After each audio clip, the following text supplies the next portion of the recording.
फरक आहे तिच्यासाठी या मालिकेच्या आजच्या भागात आपल्याला पाहायला भेटणार आहे की श्रीनू, ओवी आणि चारू दवाखान्यात जायला निघालेले असतात.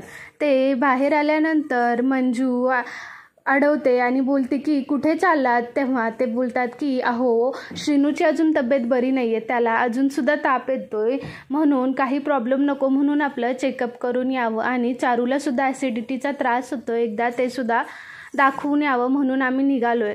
तेव्हा मंजूचा नवरा बोलतो की ठीक आहे तुम्ही जावा, दादानी तुम्हाला सांगितलं आहे तर तुम्ही जावा. ओवी म्हणते की नाही, दादा काकांनी नाही सांगितलं, मीच म्हटलं दाखवून यावं. हे झाल्यानंतर श्रीनूचे वडील म्हणतात की बरं ठीक आहे मी येतो तुमच्यासोबत, असं म्हणून ते सुद्धा जायला निघतात.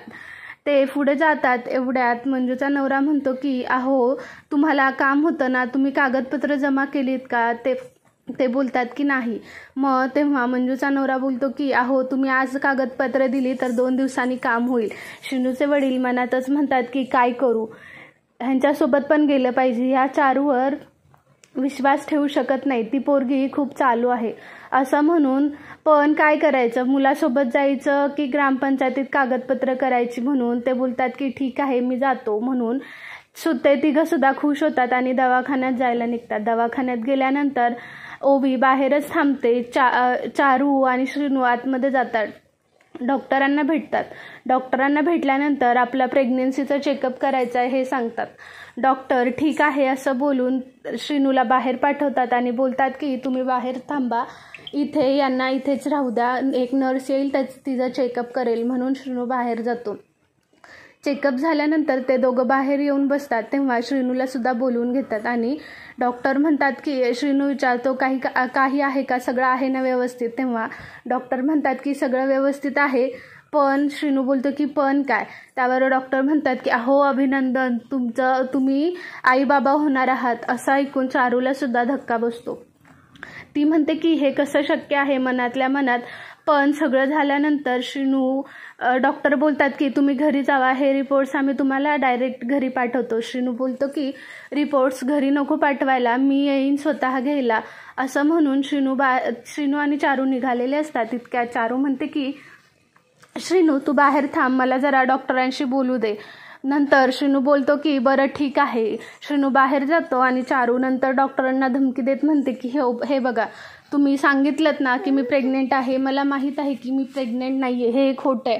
त्यावर डॉक्टर म्हणतात की हो तुम्ही प्रेग्नेंट नाही आहात हे आम्हाला माहीत आहे, पण तुम्ही प्रेग्नेंट आहात हे सांगण्यासाठी आम्हाला खूप पैसे भेटलेले आहेत आणि रिपोर्टसुद्धा लवकरच घरी पोहोचेल.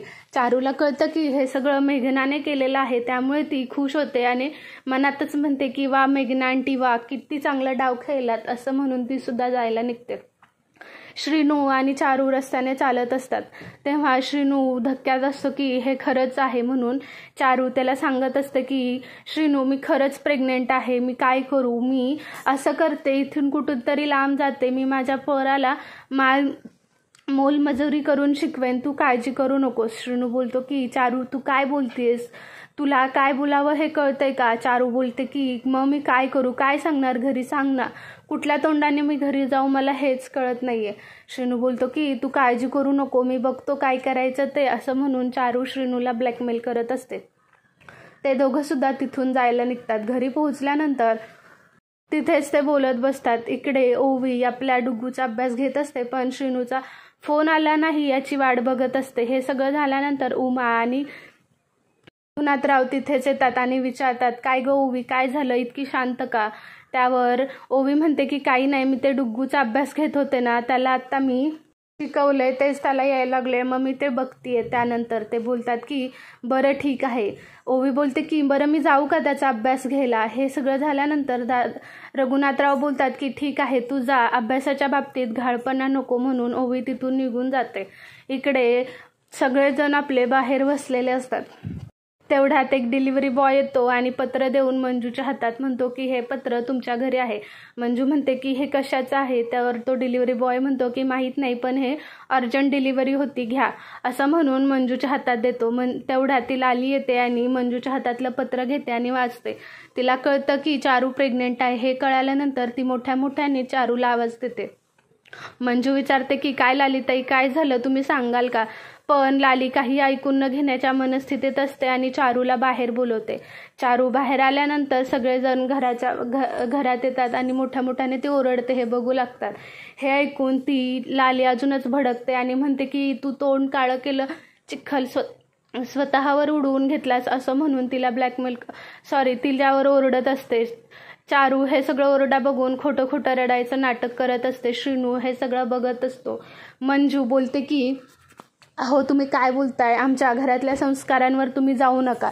हे सगळं बोलून लाली अजूनच चिडते आणि म्हणते की संस्कारांवर काय जाऊ नका, तुझ्या पोरीनं तोंडात शेण घातलंय सगळ्यांच्या, इथं राहून कोणासोबत तोंड काळं करून आली सांग लवकर, असं म्हणून ते चारूच्या मागं लागलेली असते.